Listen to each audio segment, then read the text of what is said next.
the House has no choice, the Senate has no choice. Kailangan nilang i-proseso ang impeachment complaint. And that's exactly what has happened.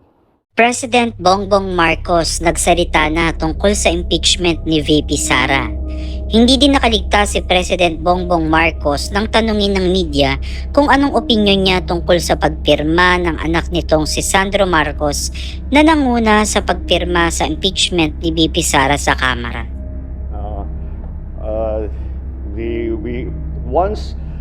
Once the impeachment complaints were filed, the House and the Senate, they had no choice. Nakatali ng kamay nila. They have to do this. And they have to do it in recognition of the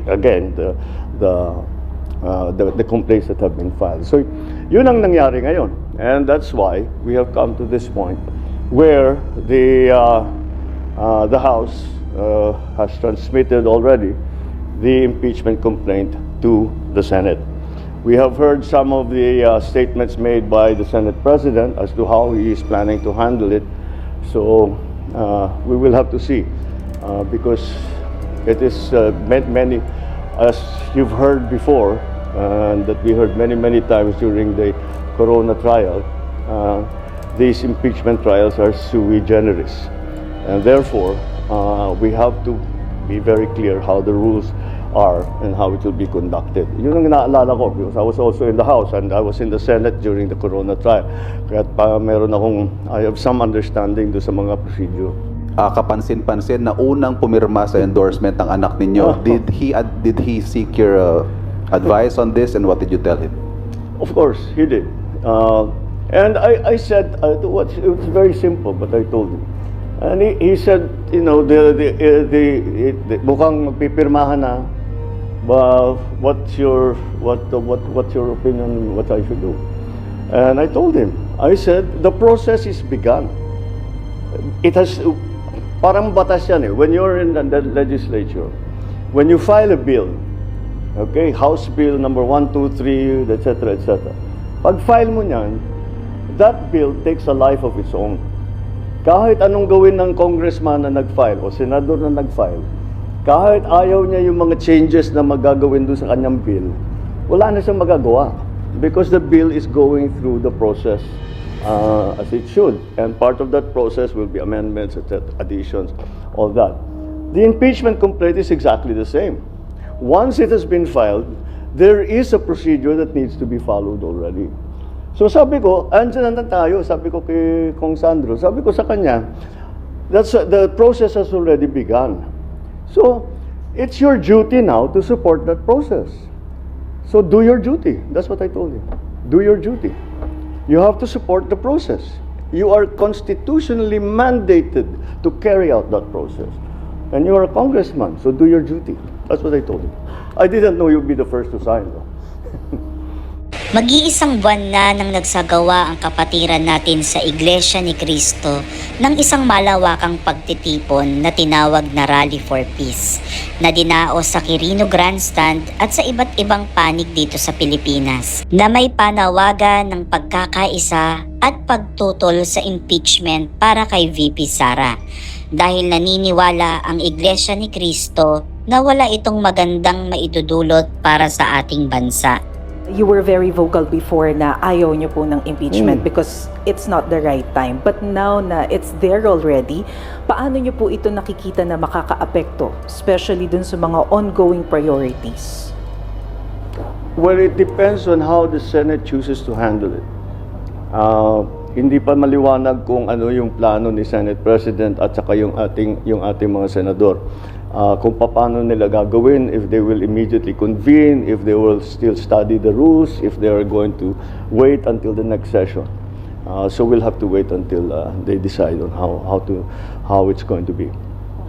Pero just to be categorical about it, sir, don't you see this as a defiance in a way, considering na naging vocal na po kayo before that this is not the right time and yet nag-proceed pa rin yung impeachment case?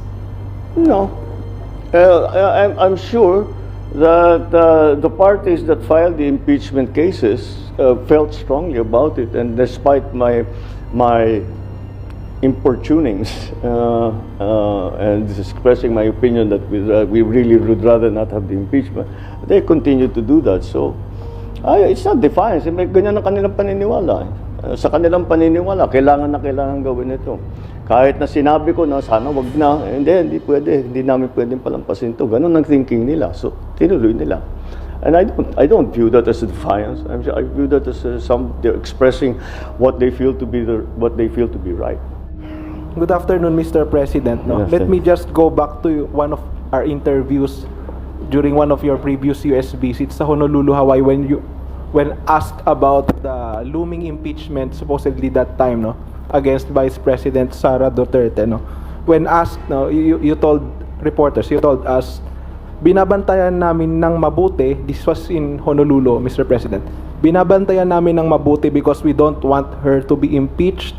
She does not deserve to be impeached, so we will make sure that this is something we will pay very close attention to. So that time, apparently, you do not want her impeached. Given these recent developments, do you hold that stance still, or your position has changed?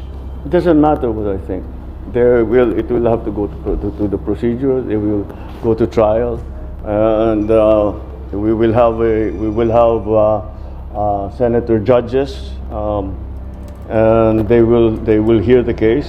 The prosecutors will come from the House. There will be a defense panel, and it will be a trial. It doesn't matter what I think at this point. That was my opinion. That's my opinion when I was asked that. None of this had happened yet. But I have to keep reminding you, the executive wala kaming formal role in the entire impeachment process. The executive has no formal role. If ever there's an informal role, makausap ko yung speaker, makausap ko yung congressman, makausap ko yung senador, si SP, makausap ko. But that's about it. Pero they will decide how they will proceed.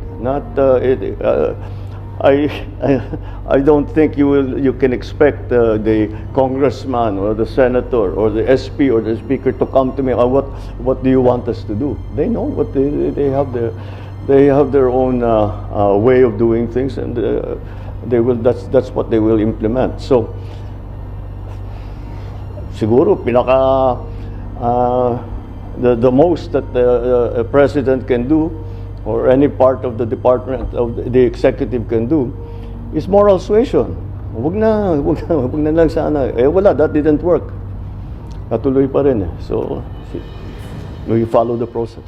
Mr. President, before we adjourn, may I remind our colleagues that there is a standing resolution number 21, entitled Resolution Authorizing All Regular Standing Committees, Oversight Committees, and Special Committees of the Senate to conduct meetings, and consultations during every recess of the Senate, to have continuity in the process of passing pending proposed legislations, and to conduct investigations on issues of national interest, to aid crafting relevant legislation. At this juncture, Mr. President, I move that we adjourn the session until 3 o'clock in the afternoon of Monday, June 2, 2025. So move, Mr. President. Is there any objection? There being none, session is adjourned until 3 o'clock in the afternoon of Monday, June 2, 2025. Thank you, Mr. President. Thank you to our staff and Senate employees. At dahil na-adjourn na ang session sa Senate, magre-resume ito sa June 2, 2025 ng alas 3 ng hapon. Kayo mga kababayan, ano ang opinyon nyo tungkol dito? Comment nyo sa ibaba at ating pag-usapan.